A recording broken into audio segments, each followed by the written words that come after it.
Good evening, everyone. I want to welcome you to today's budget hearing for the proposed 2026-27 city trial budget. Before we begin, I want to introduce our interpreter, Mario Barajas, for today's hearing. Mario, if you'd please introduce yourself. Good evening once again. My name is Mario Barajas. I'll be working today with Oscar Monroy as interpreters. I'll take a moment to introduce ourselves to our Spanish audience and a couple of guidelines, instructions. Buenas tardes, yo soy Mario Barajas. Junto con Oscar Monroy vamos a estar sirviendo como intérpretes. Solamente queremos hacerles saber de que si acaso van a requerir el servicio de intérprete, estamos disponibles acá en esta mesa para poder proveerles el equipo para que puedan escuchar la interpretación hacia el español. Gracias. Thank you, Councilwoman. Thank you so much. We appreciate you being here. Again, I'd like to thank you all for being here to our normal community meeting for District 1, but we are doing our budget hearing so that we make sure we get it in front of as many folks as possible. So thank you for spending your evening with us. I know that everyone is so very busy, and it means so much to me that you come to our community meetings to learn more about our city. One of the most important things that we do as council members is approve a budget every year. It is a budget that must be balanced, and that happens only through the hard work of our budget director and budget staff. And with us, we have Aaron Mertz tonight. Also, that is with the great leadership of our city manager's office, and we have our city manager, Ed Zerker, with us this evening as well. And also working with my fellow council members and the mayor. So you'll get to hear about that budget tonight. There will be a video, and it will be in English first and then in Spanish. But I do want to turn over to the city manager, Ed Zerker, for a few opening remarks. Thank you. Thank you, Councilman O'Brien. It's good to be here with you in District 1 tonight. This is our first budget hearing of, I think, 12 that we'll have over the next 16 or 17 days. So you guys are the first, District 1, first hearing. I guess it all works together that way. So glad you're here with us. It's an honor to be here and a pleasure to be here with you. I want to let you know we have lots of city staff here. They come to listen and to observe, and if there are really hard questions, we'll have them help out. But if our city staff would just raise your hands and say hello, thank you guys all for being here with us this evening. Thank you. So your feedback is really important. This is a trial budget. We have a video that'll explain it, but it's a start at what we're proposing to do with the extra resources that we have for next year. And that budget, we get the input, as I said, from 12 different budget hearings, and then that will go back to the council in May, and it propose a final budget for the council to approve, because it will start on July 1st. And as Councilwoman O'Brien said, unlike some other levels of government, we actually have to balance our budget every year. So it's always trade-offs for us, and we need to hear your voices about what's important. You can get these budget tabloids that are available at that table. It's in English or Spanish. It's also all available on our website at Phoenix.gov. So if you can't sleep tonight, go to Phoenix.gov/budget and you can learn more. If you wish to speak today, the councilwoman has cards from those. We have 6 folks who've turned in cards already. If you want to speak, please fill out a card. Don't be shy. We're here to listen to you. They're over here at the table, and they'll get them to us while we do that. So without any further ado, we are going to play a short video of the proposed trial budget, and then immediately following that, we'll move to speaker comments. Every day in Phoenix, city employees work behind the scenes to keep our communities safe, connected, and thriving. The services they deliver, public safety, clean water, libraries, parks, streets, and more, depend on thoughtful, year-round planning. That planning begins with the city's annual trial budget. To create the trial budget, the city works year-round toward a simple but essential goal: how to best maintain the services residents rely on every day. After determining these costs, any surplus can be used on new programs and services, employee compensation increases, or other council and community priorities. This year, the proposed 2026-27 City Manager's trial budget shows a projected general fund surplus of $163 million, including $61 million in ongoing revenue and $102 million in one-time resources. After setting aside funds to keep the budget balanced into the future and accounting for needed operational costs, a $70 million surplus remains. This strong financial position allows the city to maintain and enhance essential services while planning responsibly for future needs. A key part of this year's trial budget is setting aside $75 million dedicated to helping balance the 2027-28 fiscal year, reinforcing Phoenix's commitment to long-term financial stability. By planning ahead, Phoenix continues its long-standing practice of structural budget balance, ensuring public safety, parks, libraries, and community programs remain stable and reliable for residents. This long-term planning also helps Phoenix stay resilient in the face of challenges, such as the recent incorporation of Santan Valley, which will reduce Phoenix's share of state shared revenue by more than $10 million next year. However, with our strong surplus and forward-looking planning in place, the 2026-27 trial budget suggests strategic investments that support health, safety, quality of life, and critical services for Phoenix. Throughout the year, departments review what it takes to maintain the programs residents rely on. Each March, the city manager releases a trial budget, a draft that aligns projected resources with anticipated expenses for the coming fiscal year. This year's draft is now available for public review. From March 30th through April 16th, residents are encouraged to share feedback through community budget hearings, online comments, phone calls, and social media. This input is important to the City Council, and they want to hear from you. After reviewing community feedback, the City Council votes on the budget in May. Final adoption occurs in June, followed by the annual property tax levy ordinance in early July. Now, let's talk about what funds the annual budget. The general fund supports many of the services residents use every day, including parks, libraries, police, fire, youth, and senior programs. It is primarily funded through local sales taxes, state shared revenues, primary property tax, and user fees and other revenues. Enterprise funds operate like standalone service providers. Water services, Phoenix Sky Harbor International Airport, and solid waste are funded by customers who directly use these services.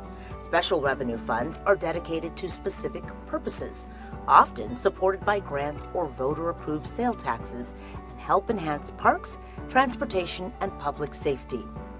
The city budget has several priorities, including balancing the budget, which is required by state law and city charter, continuing to provide the programs and services residents rely on, and recommending how to use any potential surplus to benefit the community.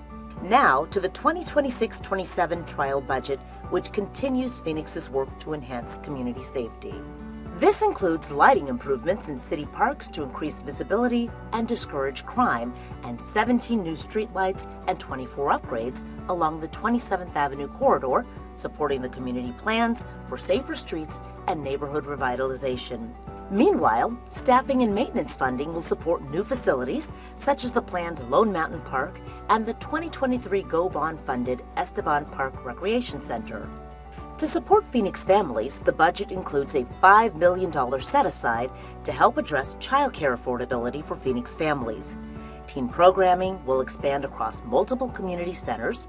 Additional assistance at family service centers will support Phoenix residents experiencing financial challenges, and a dedicated parking lease at Choya Library will maintain access during nearby redevelopment.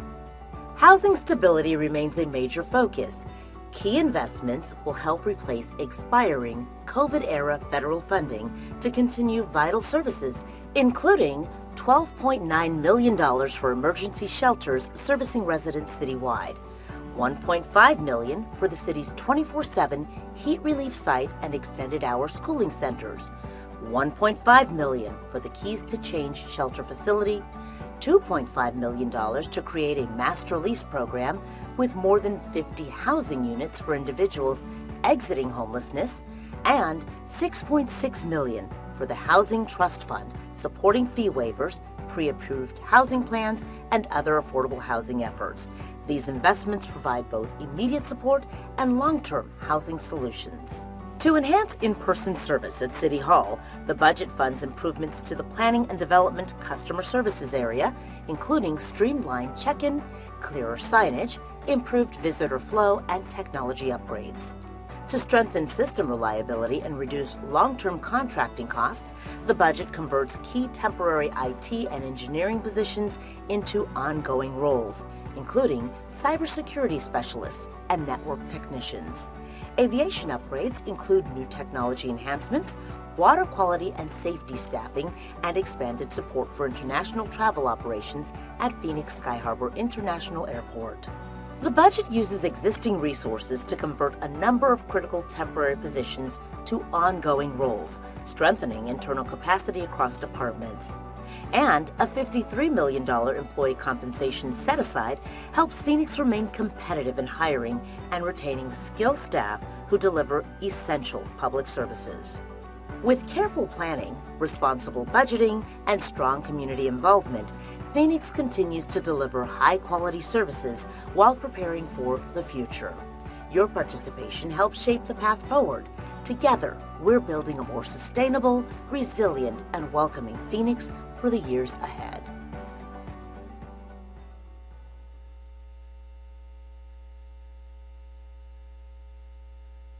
Todos los días en Phoenix, los empleados municipales trabajan tras bastidores para que nuestra comunidad esté segura, conectada y prospere. Los servicios que brindan: seguridad pública, agua potable, bibliotecas, parques, calles y mucho más, dependen de una planificación minuciosa a lo largo del año. Esa planificación comienza con el presupuesto preliminar anual de la municipalidad.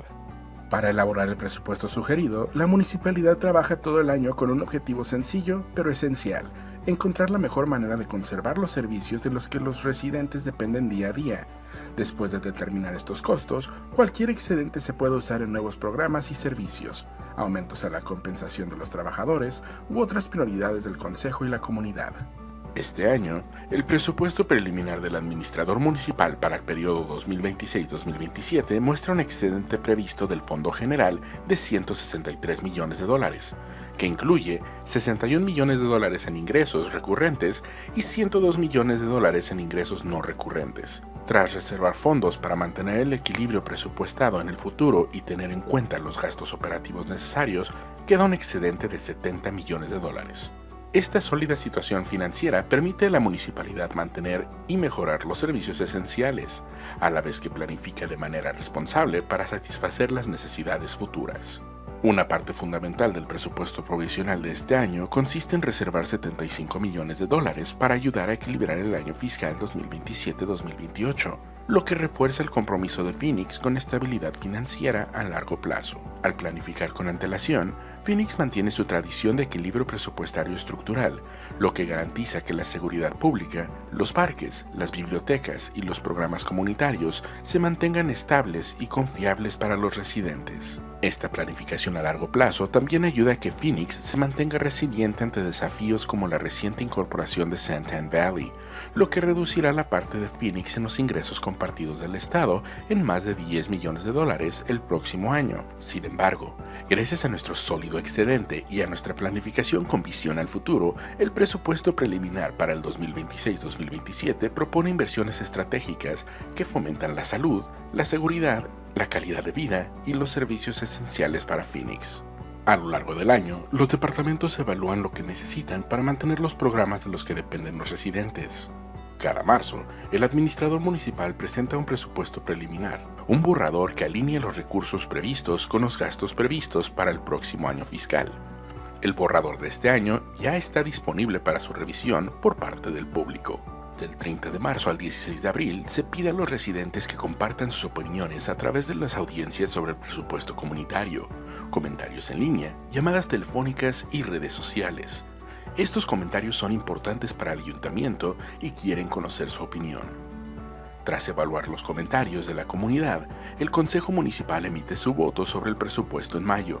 La aprobación definitiva se llevará a cabo en junio, seguida de la ordenanza sobre el impuesto anual sobre la propiedad a principios de julio. Ahora, Hablemos sobre el financiamiento del presupuesto anual. El Fondo General financiará muchos de los servicios que los residentes utilizan a diario, como los parques, las bibliotecas, la policía, el cuerpo de bomberos y los programas para jóvenes y personas mayores. Se financia principalmente mediante impuestos locales sobre las ventas, ingresos compartidos con el Estado, impuestos sobre la propiedad primarios, tarifas de uso y otros ingresos. Los fondos empresariales funcionan como proveedores de servicios independientes. Los servicios de agua, el Aeropuerto Internacional de Phoenix.Sky Harbor y la gestión de residuos sólidos se financian con las cuotas de clientes que utilizan directamente estos servicios.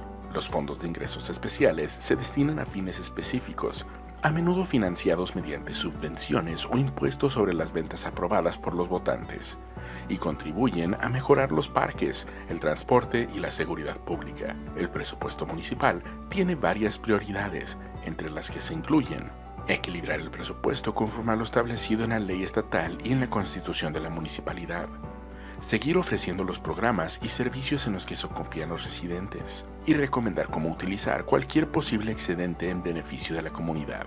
Pasemos ahora al presupuesto preliminar para el 2026-2027, que continúa la labor de Phoenix para mejorar la seguridad de la comunidad. Esto incluye mejoras en la iluminación de los parques municipales para aumentar la visibilidad y disuadir la delincuencia, así como 17 nuevas farolas y 24 mejoras a lo largo del corredor de la 27 Avenida, lo que respalda los planes de la comunidad para tener calles más seguras y la revitalización del vecindario. Por otra parte, los fondos destinados para el personal y el mantenimiento sirven para financiar nuevas instalaciones, como el futuro parque Lone Mountain y el centro recreativo Esteban Park, financiado con el programa Go Bond del 2023. Para apoyar a las familias de Phoenix, el presupuesto incluye una reserva de $5 millones destinada a mejorar la accesibilidad económica de los servicios de cuidado infantil para las familias de Phoenix. La oferta de programas para adolescentes se ampliará a varios centros comunitarios. La ayuda adicional que se ofrecerá en los centros de servicio familiares apoyará a los residentes de Phoenix que enfrenten dificultades económicas, y un contrato de estacionamiento específico en la biblioteca de Cholla permitirá mantener el acceso durante las obras de reurbanización de la zona. La estabilidad de la vivienda sigue siendo una prioridad fundamental. Las inversiones clave ayudarán a sustituir la financiación federal de la época de COVID, que está a punto de agotarse, con el fin de mantener servicios esenciales, entre los que se incluyen $12.9 millones para refugios de emergencia que atienden a residentes de toda la municipalidad, $1.5 millones para el Centro de Ayuda contra el Calor de la municipalidad, abierto las 24 horas del día, los 7 días de la semana, y para los centros de climatización con horario extendido, $1.5 millones para las instalaciones de albergue de Keys to Change, $2.5 millones para crear un programa de arrendamiento maestro con más de 50 viviendas destinadas a personas sin hogar que salen de esta situación, y $6.6 millones para el Fondo Fiduciario de Viviendas destinados a apoyar la extensión de cuotas, planes de vivienda preparados y otras incentivas de vivienda asequible. Estas inversiones ofrecen tanto apoyo inmediato como soluciones de vivienda a largo plazo. Para mejorar el servicio presencial en el ayuntamiento, el presupuesto financiero mejora las áreas de atención al cliente en planificación y desarrollo, entre las que se incluyen un proceso de registro más ágil, una señalización más clara, una mejor organización de flujo de visitas y actualizaciones tecnológicas. Para reforzar la confiabilidad del sistema y reducir los costos de contratación a largo plazo, el presupuesto convierte puestos temporales clave de tecnología de la información e ingeniería en puestos permanentes, entre los que se incluyen especialistas en ciberseguridad y técnicos de red. Las mejoras en el sector aeronáutico incluyen nuevas mejoras tecnológicas, medidas para mejorar la calidad del agua y la dotación de personal de seguridad, así como un mayor apoyo a las operaciones de viajes internacionales en el Aeropuerto Internacional de Phoenix-Sky Harbor.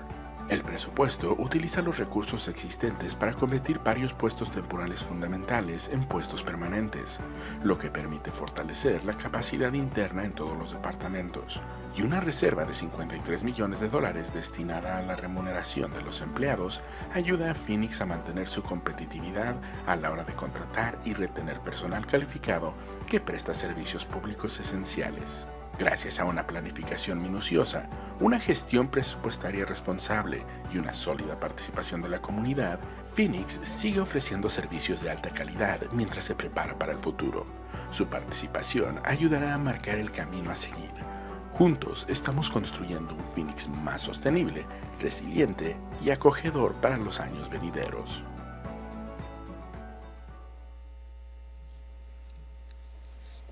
Wonderful. Now we will move to a couple of folks who wanted to share their comments.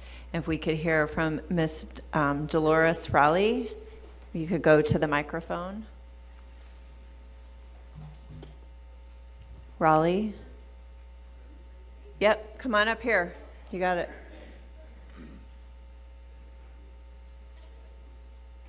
I don't think I knew that was your first name. I just know you as Dee. Hi, I was wondering how much is in the budget for hawk lighting on the street and transportations or park? Do we have anybody? I don't see anything in there for hawk lighting.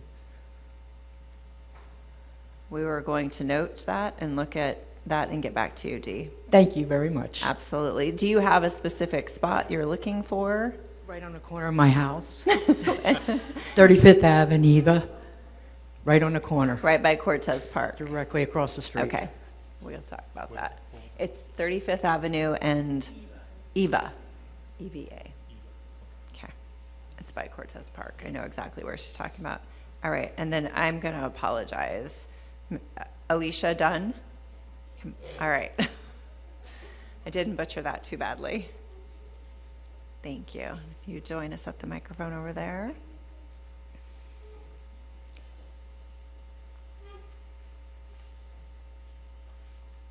Hi, good evening.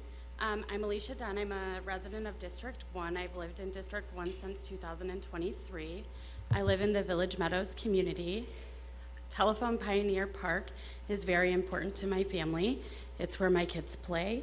It's where my children do sports. It's where we hold our community meetings for our Village Meadows Community Alliance. About a month ago, the exterior wall was removed at Telephone Pioneer Park. We have no longer been able to take our children there to play. Our daughter has Down syndrome. She's here tonight. She suffers from a symptom called elopement, which is a lack of understanding about safety, a lack of understanding about listening to directions, and an innate desire to run and escape from safe environments. The removal of the exterior wall at Telephone Pioneer Park is an incredible safety concern for her. The park is roughly less than 100 feet away from the road. The previous barrier allowed us to let her play at the park and run free because there were only a few openings in the fence that could be monitored and watched. I understand that the police have a concern about being able to see into the park.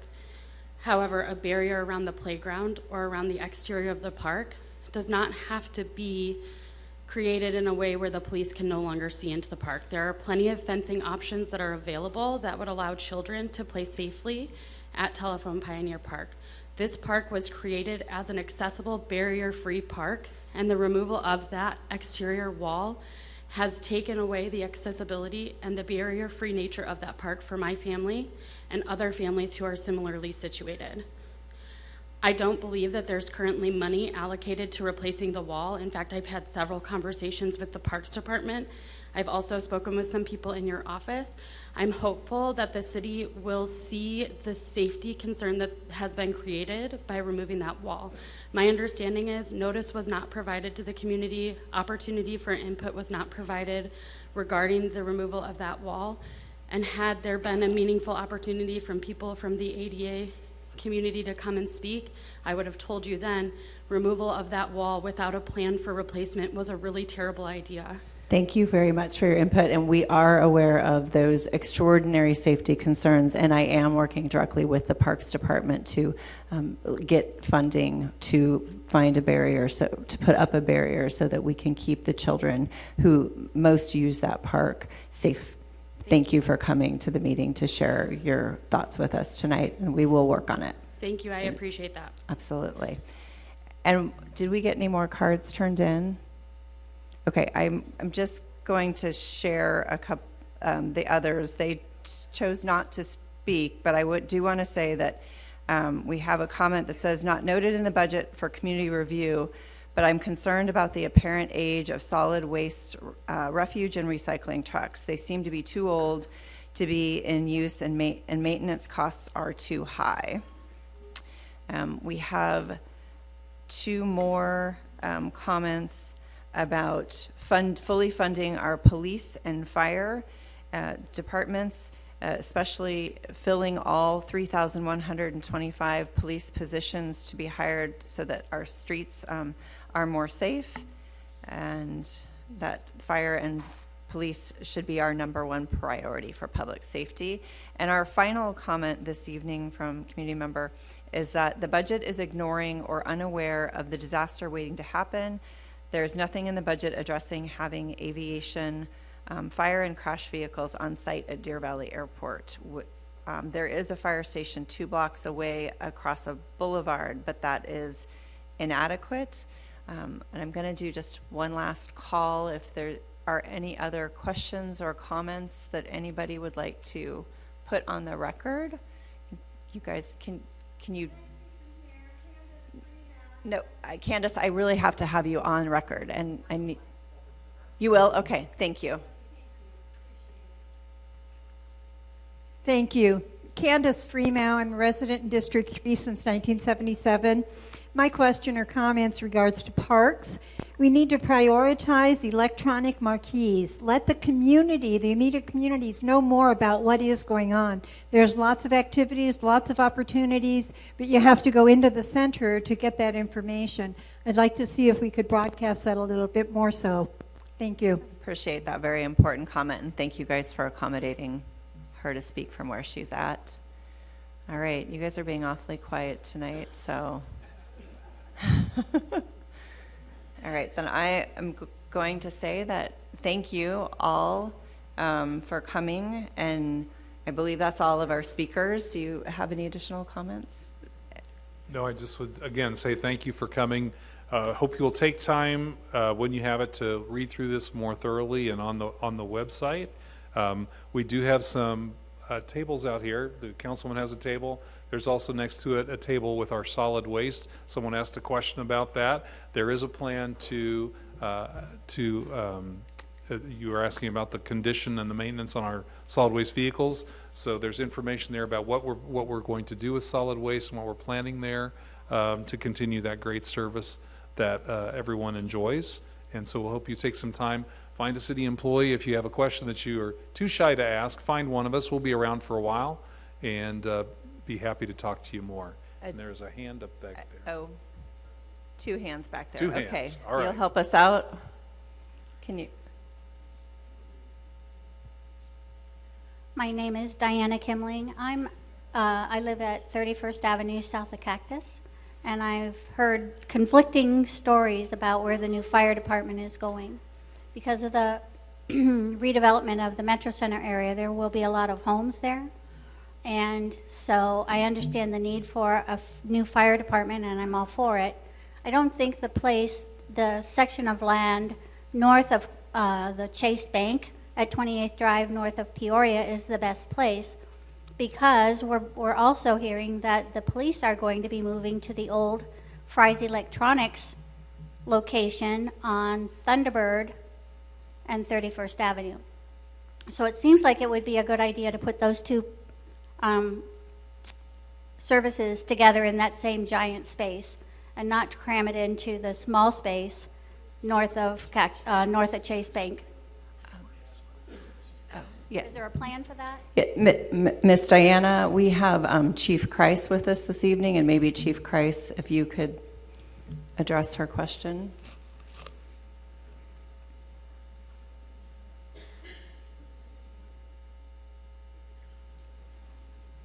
Thank you, Councilwoman O'Brien, and ma'am, thank you very much for your question.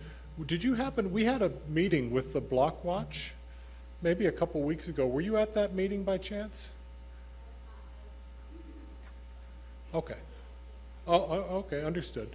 Well, we connected with that community there and shared some of the things that I'm about to share with you now. So for the fire department, when we do strategic planning for fire stations, we look for the areas that will have the greatest positive impact on response times. And the area that you're describing, just like any other future fire station plan, is selected to have the greatest positive impact on response times. We know that response times in that area, specifically around that community, in that exact spot, are about 7 minutes and 11 seconds for that community's response times. Building that fire station will reduce those response times to 4 minutes. I think for the community, it's very reasonable to think, well, shoot, we could just move a fire station 1/8 of a mile, 1/4 of a mile, 1/2 a mile in one direction or another, and maybe not have that great of an impact on the total response structure. Maybe it won't make that much of a difference for the folks who live there. And that is a very reasonable thing for the community to think about and ask questions about, and a very reasonable thing to want to have more information about. I've been doing this for many, many years, and I can tell you that we as a fire department will always send the closest, most appropriate vehicle to the 911 call. How could we do anything else? If we slide a fire station, any fire station for that matter, outside of our strategic planning to a location that moves it too far away or too close to where the area where other stations exist, we have a diminishing return on that positive for the community response times. And that's what goes into all of our strategic planning efforts for fire station site selection. And I will follow up with you, Diana, with additional information along with Chief Kreis. I just wondered if there was Thank any section of the land inside the Metro Center area that would be suitable for the fire station. And primarily, well, besides the fact that it's, in my mind, not the best use for that land, there were supposed to be homes there, townhomes with garages. And that area is part of the master association for the community I live in. So there's complications because of that the city may not have fully addressed. Diana, I promise you that I will follow up with you after the meeting to talk about that, okay? Absolutely. I don't know where.